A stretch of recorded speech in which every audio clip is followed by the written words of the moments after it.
जीवन में एमिति किछि सत कथा अछि जहाँ शुणिबाकू बिल्कुल भल लगे ना, जहाँ को आमे अप्रिय सत्य कथा कहती। अधिकांश लोक मीठा कथा शुणिबाकू भल पाती, किंतु जीवन बदलाई देई थाए केवल सत्य कथा।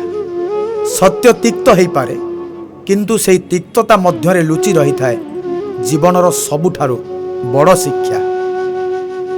आमे अप्रिय सत्य कथा को शुणिला परे हुए तो दुखित हो जाई परिबा, किंतु अस्वीकार करि परिबा नाही।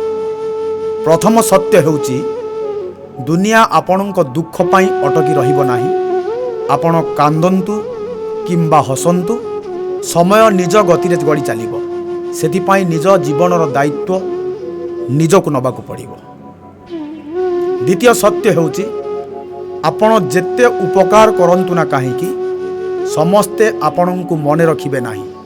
केतेक लोक आपणଙ୍କ साहाय्य को निश्चित भूली जिवे, किंतु गोटिए छोट भूल को सारा जीवन मने रखिबे। तेणु प्रशंसा पाई नुहे, निज विवेक पाई भल काम करंतु। तृतीय सत्य हेउची धन आवश्यक, किंतु धन सबु किछि नुहे। धन रे घर किणा जाई पारे, किंतु शांति नुहे। औषध किणा जाई पारे, किंतु स्वास्थ्य नुहे। लोकंकु पाखरे रखा जाई पारे, किंतु प्रकृत भल पाइबा नुहे। चतुर्थ सत्य हेउची समय थिबा बेले जेउ संपर्क को मूल्य दिया जाए नाही, समय चली गला परे ताहाकू फेराई आनिबा बहुत कष्ट होता है। तेणु अहंकार नुहे, संपर्क को गुरुत्व दबा दरकार। पंचम सत्य हेउची आज जेउ शरीर सौंदर्य पदवी किंबा शक्ति को नहीं गर्व करुचंती, दिने ना दिने सबू छाड़ी चली जावाकू हबो।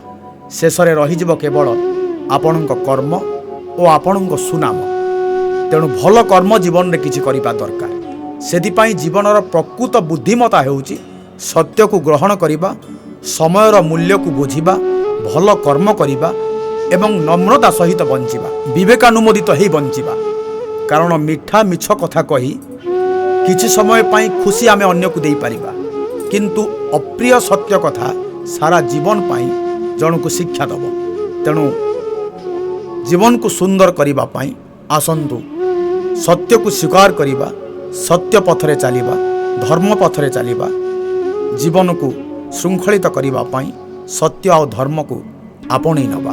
आमे सत्य पथरे चलिबा कि असत्य पथरे चलिबा निर्णय होछि आमर, कारण जीवन आमर, दायित्व आमर।